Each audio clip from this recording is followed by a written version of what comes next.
Everybody, this is Mr. Moppin coming at you with another APUSH video. This is topic 7.14, World War II and post-war diplomacy. So, in the previous videos, we've been taking a look at how, on the battlefield, the Allies are going to be able to defeat the Axis powers.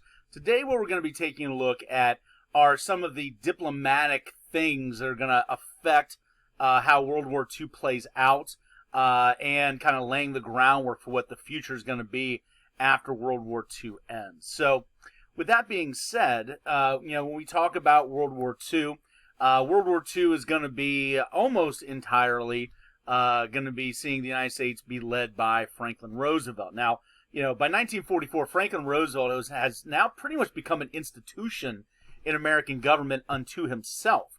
He's already served 3 terms, the longest serving president of any other. But unfortunately, the war still is not over, and that is going to be FDR's, rationale for throwing his hat into the ring one more time in 1944.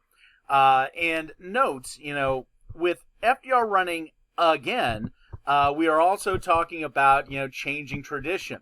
Perhaps, if Roosevelt had walked away after 3 terms, maybe that could have sent a message that, in extraordinary times, maybe you run for a 3rd term and that's it.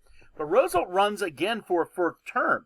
And so what Roosevelt's pretty much doing is kind of throwing out that 2-term tradition for sure out the window forever by this point in time.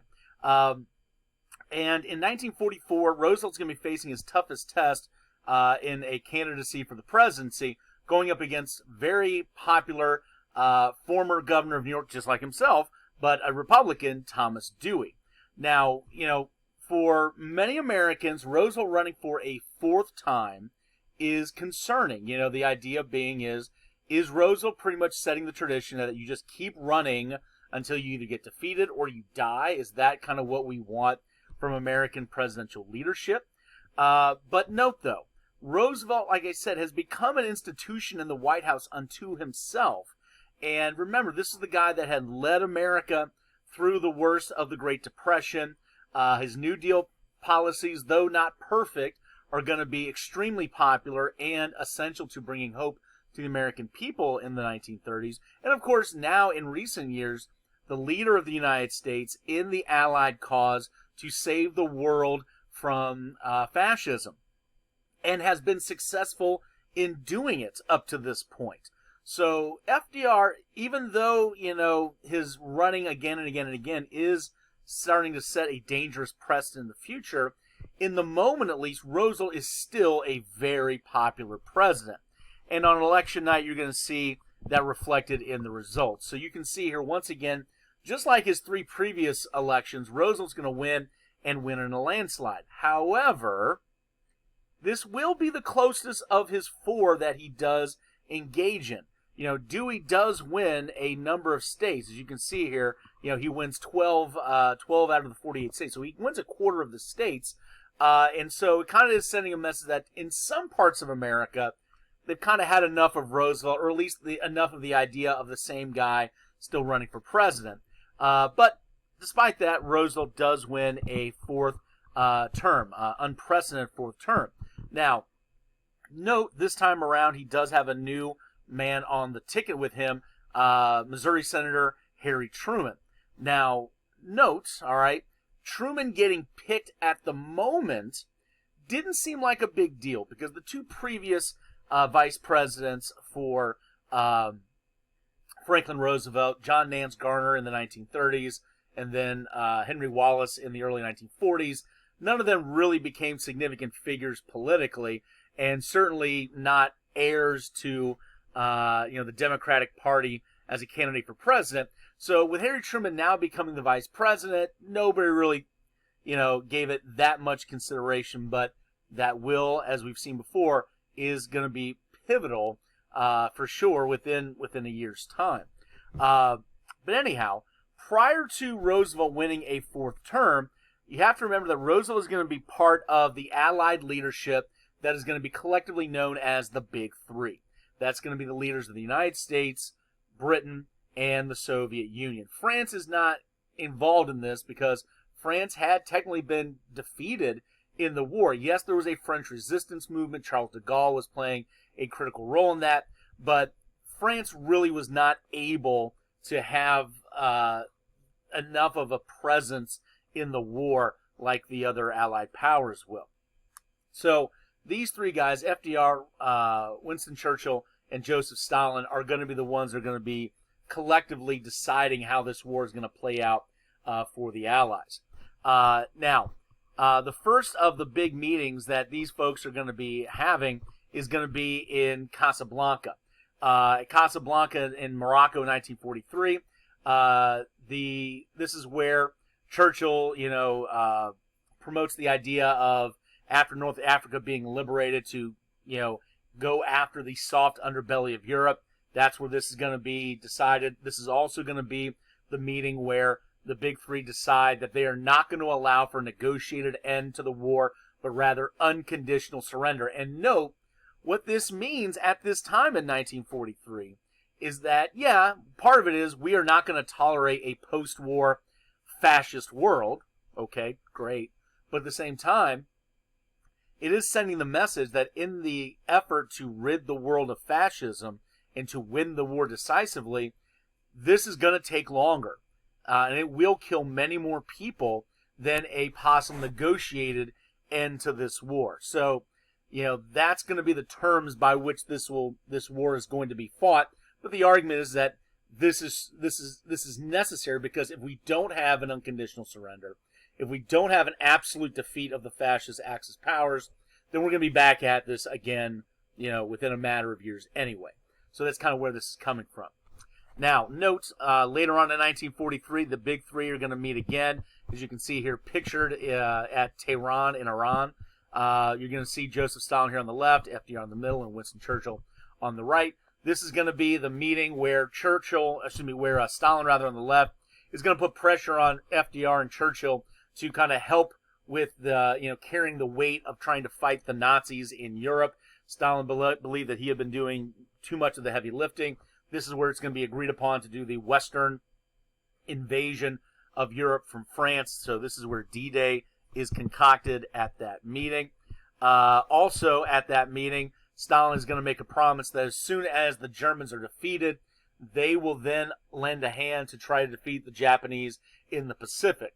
Note, up to this point, it had already been understood amongst the big three that there is a prioritization in terms of the of the Axis powers as enemies. That Germany was the top priority, and then Japan was a secondary priority. So note, that's kind of what's going to be driving some of this as well.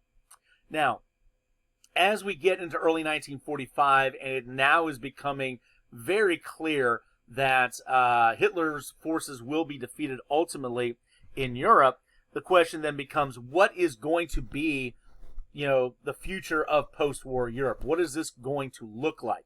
And this is going to bring the big three together for one last time. This time, unlike the previous meetings at neutral Morocco and neutral Iran, now it's going to be at Yalta, which is in the Soviet Union, Stalin's home turf. And as you can kind of see there, Stalin's kind of already setting a message with just the location of this meeting. And note what just a couple of years of the war is going to do to these guys. You can see, in a meeting, a picture a year and a half earlier, you can see how these guys have certainly aged quite a bit, especially Roosevelt. Roosevelt was already behind the scenes in poor health when he ran for his fourth term.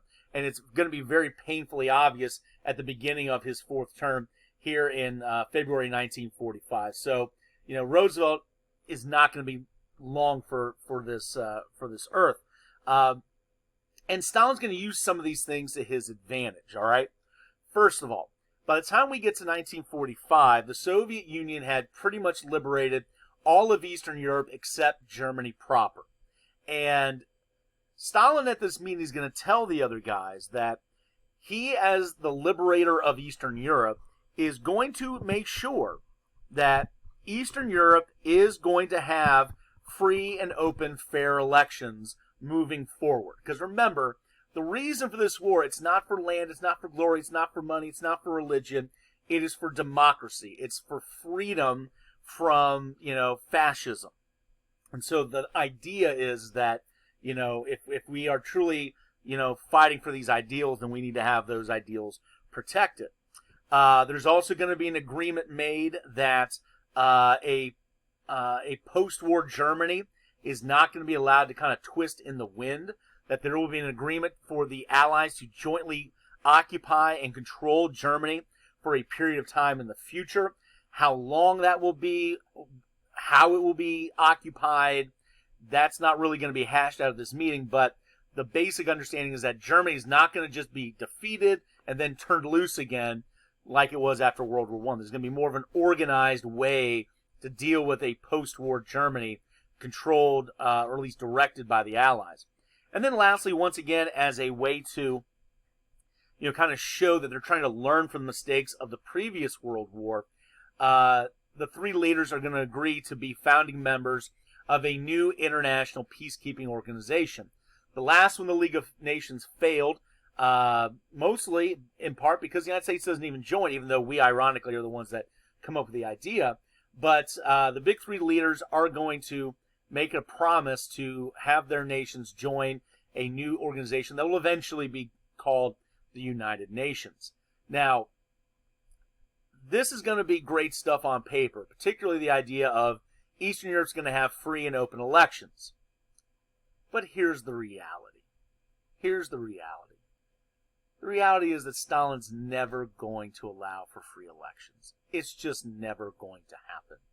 Stalin is the leader of the Soviet Union. The Soviet Union leadership, communist leadership, believes that communism is something that transcends political boundaries, that it is a way to allow the average worker to have, true ownership in their lives, and that, to just turn that over to capitalism after the war is over, that's just not really allowable. So what you'll see happen is that, they'll have elections there, but they're not going to be free. It's going to be basically, what kind of communist government do you want to have in your country in Eastern Europe? And some, will look back on this, and the idea being is that Churchill and Roosevelt kind of know this is going to happen at Yalta, despite, what Stalin signs off on paper, has led to some criticism. How could FDR, for example, just let this happen? How could he just let Eastern Europe be doomed to communism when the war is over? Well, here's the reality. What are you going to do about it? If you really want to make sure that Eastern Europe is freed from a post-war communist fate, are you willing to then, as soon as this war ends, the most horrific, deadly, destructive war in all of human history, are you then now willing to then go and fight one of your allies and kill how many millions more people and extend this war even further for Poland, for Czechoslovakia, for Romania? Is that really what you want to do? And the answer is no. No, we don't want to do that. And here's the thing. Stalin knows this.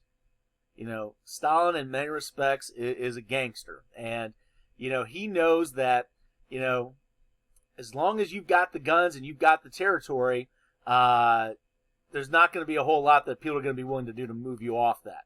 And Stalin knows it. Stalin knows that, the Brits and the U.S. are not willing to fight him for the future of democracy in Eastern Europe. He knows this. So that's going to be important to understand how Stalin plays the game of leadership. Grab the power and then see if anybody's willing to try to take it from you. And at this point in time, nobody's really willing to take it from him. So that's going to be very important. Yalta, in many respects, is going to kind of lay the seeds down for what post-war world international relations are going to be looking like, for good and for not so good. So we'll leave it there for now. We'll see you next time.